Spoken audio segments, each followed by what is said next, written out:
উত্তর আমেরিকা বিশ্বকাপের ষষ্ঠ দিনে এসে দারুণ এক রোমাঞ্চকর ম্যাচ উপভোগ করল ফুটবল প্রেমীরা। গতিময় এবং প্রাণবন্ত ফুটবলের প্রদর্শনীতে আক্রমণ পাল্টা আক্রমণের ঠাসাই লড়াই উপহার দিল ইরান নিউজিল্যান্ড। যুক্তরাষ্ট্রের লস অ্যাঞ্জেলেসে আজ জি গ্রুপের ম্যাচটি শেষ হয় 2-2 সমতায়। মায়ামিতে দিনের অন্য ম্যাচে সৌদি আরবের বিপক্ষে পিছিয়ে পড়ে ড্র করেছে উরুগুয়ে। 1-1 সমতায় শেষ হয় এইচ গ্রুপের ম্যাচটি। শহীদ খানের ডেস্ক রিপোর্ট। লস অ্যাঞ্জেলেসের সোফি স্টেডিয়ামে বাংলাদেশ সময় আজ সকাল 7টায় শুরু হয় ইরান নিউজিল্যান্ড ম্যাচটি। মাঠের বাইরের নানা উত্তেজনা আর ভিসা সংক্রান্ত জটিলতায় প্রচণ্ড মানসিক চাপ নিয়ে খেলতে নামা ইরান শুরুতেই চেপে ধরে প্রতিপক্ষকে, কিন্তু সপ্তম মিনিটে নিজেদের প্রথম আক্রমণেই এগিয়ে যায় নিউজিল্যান্ড। ডান দিকে ক্রিস উডের পাস পেয়ে ঠিকানা খুঁজে নেন উইঙ্গার ইলাইজা জাস্ট।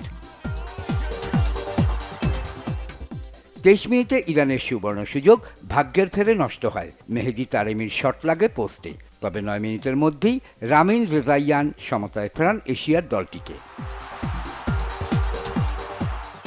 গতি আর আক্রমণ পাল্টা আক্রমণে জমে ওঠা ম্যাচের 54 মিনিটে আবার এগিয়ে যায় নিউজিল্যান্ড। উডের সঙ্গে 1-2 খেলে গোলদাতা সেই জাস্ট। তেতে ওঠা ইরান 10 মিনিটের মধ্যে ফের সমতায় ফেরে। রেজাইয়ানের ক্রসে নিখুঁত হেডে বল জালে পাঠান মোহাম্মদ মোহেবি।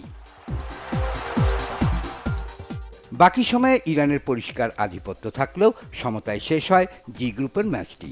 এই গ্রুপে বেলজিয়াম মিশর 1-1 গোলে ড্র করেছে।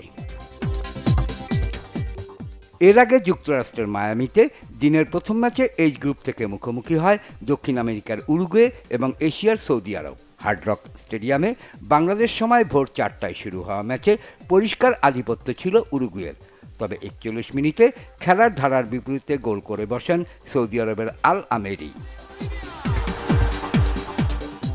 কাতার বিশ্বকাপে চ্যাম্পিয়ন আর্জেন্টিনাকে গ্রুপের প্রথম ম্যাচে হারিয়ে হইচই ফেলে দেওয়া সৌদি আরব দ্বিতীয়ার্ধেও একরকম কোণঠাসা হয়ে নিজেদের অর্ধে ছোটাছুটি করে। অসাধারণ কিছু সেভ করা গোলরক্ষক মোহাম্মদ আল ওয়াইস অবশ্য শেষ রক্ষা করতে পারেননি। 80 মিনিটে উরুগুয়ের ম্যাক্সি আরাউহো গোল শোধ দেন।